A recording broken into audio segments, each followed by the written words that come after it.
मैं कैसे बताऊं क्या चीज है उस्ताद, आखिर किस चीज से मिसाल है उस्ताद की। उस्ताद वो शम्मा है जो खुद जलकर दूसरों के लिए रास्ते रोशन करता है। उस्ताद वो दरख्त है जो खुद धूप सहता है लेकिन दूसरों को साया देता है। उस्ताद वो मल्ला है जो भटकती हुई कश्तियों को उसके मंजिल मकसूद तक पहुंचाती है। उस्ताद वो बादल है जो खुद भटक भटक कर दूसरों के ऊपर इल्म की बारिश करता है। उस्ताद वो किसान है जो अपने शागिर्दों के दिलों की जमीन पर हल चलाकर बीज बोता है और उससे किरदार के फूल उगाता है। उस्ताद वो आईना है जो हमें हमारी खूबियां और खामियां दिखाता है ताकि हम बेहतरीन बन सकें। उस्ताद वो रहबर है जो हमें अंधेरों में रास्ता दिखाता है ताकि हम गलतियों से बच सकें। उस्ताद वो नदी है जो मुसलसल बहती है और अपने इल्म का पानी अपने बच्चों में तकसीम करती है। और इल्म वो रहबर, उस्ताद वो रहबर है जो हमें अंधेरों में रास्ता दिखाता ताकि हम गलतियों से बच सकें। उस्ताद वो चिराग वफा है जो खुद को जलाकर दूसरों की जिंदगी रोशन करता है। उस्ताद वो कहकशा है जिसके सितारे उसके शागिर्द होते हैं और उसी से आसमान इल्म जगमगाता है।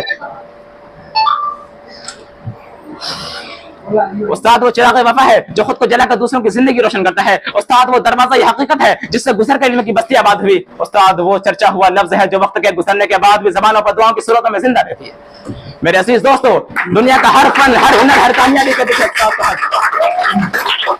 मेरे दोस्तों, दुनिया का हर फन, हर हुनर, हर कामयाबी के पीछे उस्ताद का हाथ होता है।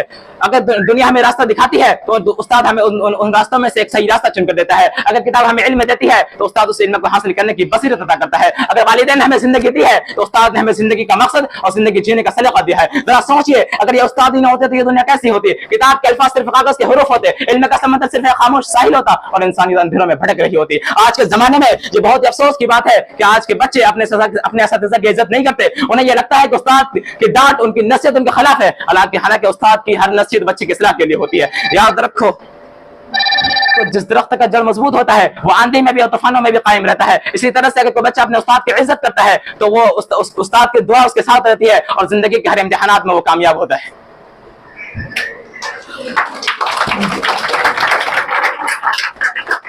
लिहाजा हमें चाहिए कि हम अपने उस्ताद की इज्जत करें क्योंकि इसी में हमारी कामयाबी रखी है। मेरे प्यारे साथियों, हम पर उस्ताद का इतना एहसान है कि हम उन अल्फाजों में बयान तक नहीं कर सकते। यौम असातिज़ा के इस मौका पे अगर मैं अपने उन असातिज़ाओं का न करूं तो बड़ी नाइंसाफी होगी जिन्होंने मेरी तालीम की बुनियाद रखी। मेरे सबसे पहले उस्ताद खुद मेरे वालिद मुहतरम जनाब हज़रत खाली मोहम्मद हसीबुर रहमान साहब रहमानी, जिन्होंने मुझे न सिर्फ जिंदगी की आदि ने सबक दी बल्कि दीन और दुनिया दोनों का रास्ता भी सिखाया। आज मैं ये बात फख्र से कह सकता हूँ, आज मैं जो भी हूँ जैसा भी हूँ, ये मेरे वालिद मुहतरम की देन है। मेरे इब्तिदाई तालीम के रोशन चिराग जनाब हाफिज आजाद साहब और मास्टर असगर साहब, जिनके रहनुमाई, मेहनत और दुआ ने मुझे इस मकाम तक पहुंचने में मदद किया। और यौम असातिज़ा के इस मौका पे मैं उन तमाम अजीम शख्सियत की अज़मत को सलाम करता हूँ और उनका शुक्रगुजारी पेश करता हूँ। मेरे सारे असातिज़ा किराम को यौम असातिज़ा बहुत बहुत मुबारक हो।